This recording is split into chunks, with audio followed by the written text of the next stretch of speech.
There's a glassy-eyed man who greets everyone. He just wants you to eat and be good. He's rejected 100 times a day by stone-faced looks. For 20 years, 10 hours a day, he's stood, trying to convince passerbys to give it a spin. He just looks at everyone and gives them a grin. You say you've ate, and he just asks when. If you don't sit down, he'll just say thank you. The man down the way is missing all his buttons. His shirt and his pants hang off him weakly. He's shredding fabric everywhere that he goes. One wonders how could such a confident man appear so meekly.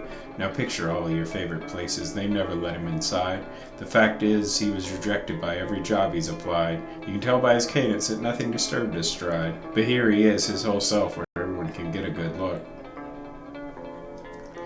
A man walks around with weights on his chest. You ask, is this for some kind of spiritual effect? Or is this some sort of masculine exercise to show yourself off? Or do you have some bodily defect you're trying to correct? He still walks faster than you because he's much stronger, but you're not sure he can hold out much longer. How do you correct him without being called a hate monger? He strides past everyone with his newfound strength. The sweeping man with his hand up just wants to be left alone. I'm not a trash man, he says. I won't talk about it.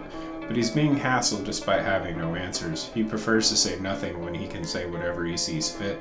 When shoved, he might say, what to? Do I really have to submit? He's up early picking up after the man who can have a bad time anywhere. He'd be an unnecessary being if everyone would just do their share. So if you ask him for directions, he'd rather not discuss it.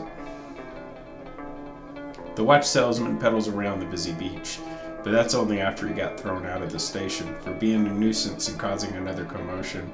The woman turned him down and the locals gave him a citation. Everybody these days buys their dated equipment from a fancy store. You know, the ones where they'll spray you as you walk in the door? Hands full, pockets empty, he navigates the shore, while million-dollar boats are visible in the distance. The pressured and pressed man's hat flies off. He's got somewhere to be and he's running late. He's afraid to go out, but this is his business. If you look at him too long, you'll see that he's ready to abdicate. See to it that you don't get lost in the face of despair. You can see in his eyes he doesn't think it's quite fair. From the whites of his eyes, you can tell he's had quite the scare. Whether he'll make it or not, you'll never know because you can't keep up. A completely bitten half-woman waddles alone. The pain of her years weighs down her body. She really slips and falls on all of the rocks. Her predicament would be helped if her shoes weren't so shoddy. The line forms behind her and somebody yells. The bag dragging behind her rings like bells. You just know that she's never stayed in fancy hotels.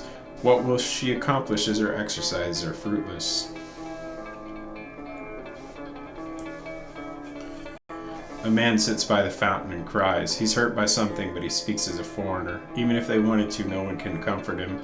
You can dismiss him or pretend he's a professional mourner. No matter what the truth is, no one's in his corner. Obviously, you wonder out loud, what is the cause of his pain? Why is it so hard when the meaning can be so plain? The one-way discussion continues without a coherent listener. I see all of them and do nothing but walk by. Such a thought of disconnection keeps me up in the morning. I've got nothing to offer the priest with the eye patch. When did I become this and what was the warning? Their hands are out and their minds are clear. My biggest realization is that they just aren't in my sphere. What does it say that for them I can't even shed a tear? Hello, says the man with the glassy eyes as I stroll down the street.